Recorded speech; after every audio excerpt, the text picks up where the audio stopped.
Buenos días, soy Marcos Marín y esta es la videolección para la tarea 4 de la asignatura de Entornos Virtuales de Enseñanza-Aprendizaje, parte 2, impartida por la Universidad de La Laguna en el máster en Educación y Tecnologías de la Información y la Comunicación. Bien, esta tarea trata sobre las funciones docentes en la enseñanza tanto presencial como virtual. Bien, a modo introductorio, en primer lugar, las tecnologías se han introducido en la educación, han llegado para quedarse y hemos pasado o hemos evolucionado desde una metodología por parte de los docentes más tradicional, de unos estilos de enseñanza más directivos, en este caso, hacia otros tipos de metodologías. Bien, esta evolución se adapta, digamos, o la educación debe adaptarse a las necesidades de la sociedad. Y las necesidades de la sociedad en este momento integran las tecnologías de la información y la comunicación en todos sus ámbitos sociales. Pues de este modo la educación no puede quedarse atrás y debe adaptarse. En primer lugar, en cuanto a los aspectos comunes de estos dos tipos de enseñanza, las funciones que podemos destacar en ambos casos es que los docentes deben ofrecer experiencias educativas que impliquen un aprendizaje significativo al alumnado. ¿Qué quiere decir esto? Que el aprendizaje que se realice en la escuela, en el ámbito educativo, tienen que poder aplicarse en la vida real, no deben quedarse en la escuela. Por otra parte, estos docentes deben tener unas funciones, deben poseer unas funciones de carácter organizativo, intelectual, es decir, de contenidos, de conocimientos, y sociales, es decir, de relación con los demás. Esto es muy importante para poder transmitir la información hacia el alumnado. También el docente debe asumir o debe ejercer de guía, debe orientar, debe asesorar y sobre todo debe facilitar recursos y herramientas de aprendizaje para que el alumnado también pueda aprender fuera del ámbito educativo, es decir, por su cuenta, autoaprendizaje o autodidactismo. El docente también tiene que motivar la enseñanza del alumnado, es decir, los alumnos que no están motivados no aprenden o les cuesta más aprender. Bien, a continuación pasamos a realizar una comparativa entre las funciones que poseen o que deben poseer los docentes de forma presencial y los docentes de forma virtual. En primer lugar, del presencial, los docentes deben ser o ejerce de mero transmisor de conocimientos, es decir, el profesor enseña y el alumno aprende.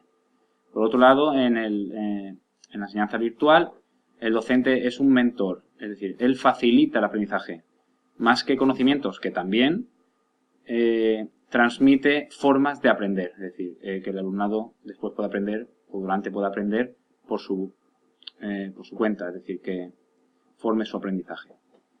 El docente presencial, o la enseñanza presencial, emplea conocimientos que están, digamos, planificados en el currículo.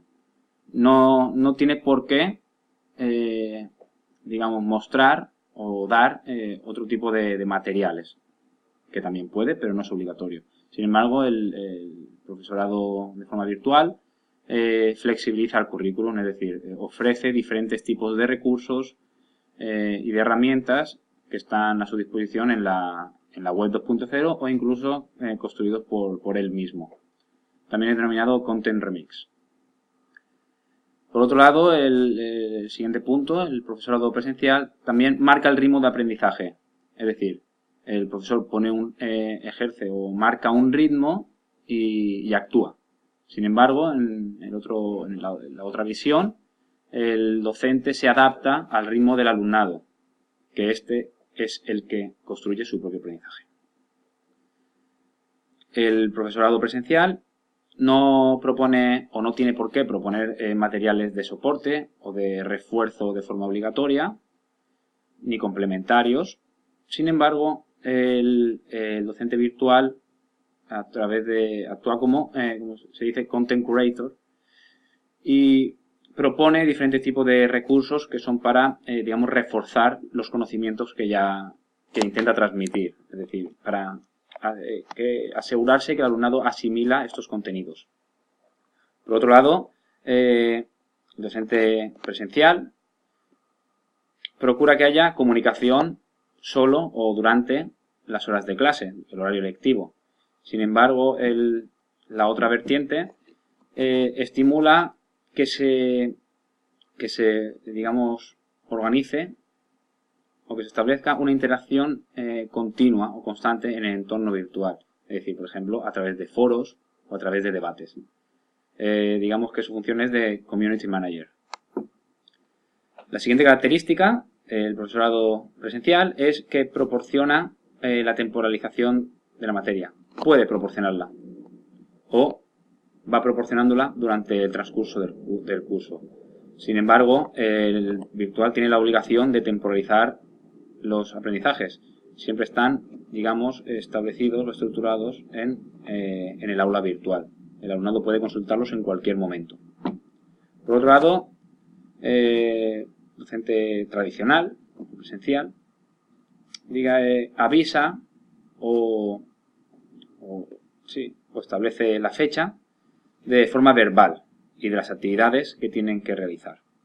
Sin embargo, el profesorado virtual crea un tablón de anuncios o de noticias en la cual se va actualizando constantemente y digamos que se mantiene actualizado. Por otro lado, se ofrece una tutorización y un feedback en el horario lectivo, en el profesorado presencial, en las funciones presenciales.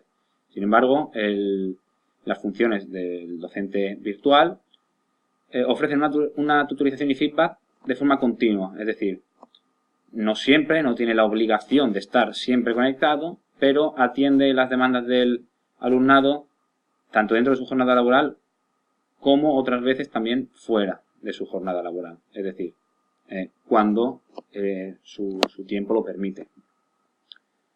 Bien, el siguiente punto, la docencia presencial. No se utiliza tiempo o no es necesario invertir un tiempo extra para crear un entorno o un espacio personalizado en la red. El profesorado planifica su materia y clarifica los contenidos durante las explicaciones diarias. Hoy vamos a trabajar estos contenidos para estos objetivos. Sin embargo, en el profesorado o en la enseñanza virtual se invierte bastante más tiempo en la planificación y en la creación del entorno, sobre todo para que todo quede claro y no haya dudas de, en este caso, los contenidos, los objetivos, la evaluación, etc. Por último, para finalizar esta tabla comparativa, en la enseñanza presencial no tiene por qué tener conocimientos específicos sobre las tecnologías educativas, los docentes, sobre todo si no va a hacer uso de ellas. Sin embargo, en la otra vertiente es imprescindible tener o poseer estos conocimientos, ya que cuanto más amplios sean, más facilidades y más ayuda pueda proporcionarle a las dificultades que se presenten en el alumnado o que el alumnado le proponga a los docentes. Bien, a modo de conclusión de esta videolección, desde mi punto de vista, los tiempos han cambiado y nosotros, los docentes educativos o la educación, el contexto educativo en general, debe adaptarse a los cambios de la sociedad. Las tecnologías se han establecido, se han, digamos, implementado en todos los ámbitos de la sociedad y los jóvenes, sobre todo, están en una edad, los adolescentes, en mi caso de secundaria, están en una etapa de asimilación tanto de contenidos como de rutinas como de hábitos. Entonces, desde la educación debemos guiarlos para que esos hábitos se conviertan en positivos y no se conviertan en negativos o tóxicos. Es decir, las tecnologías ofrecen una gran cantidad de recursos y de herramientas para el aprendizaje en este caso, y el alumnado tiene que poseer, o el profesorado debe transmitirle las competencias y las habilidades para crear su propio conocimiento y que tengan la posibilidad de, podemos decir, autoformarse. Nosotros somos meros guías del aprendizaje del alumnado. Bien, con esto concluyo la tarea. Espero que les haya gustado y que les sirva de aprendizaje. Muchas gracias.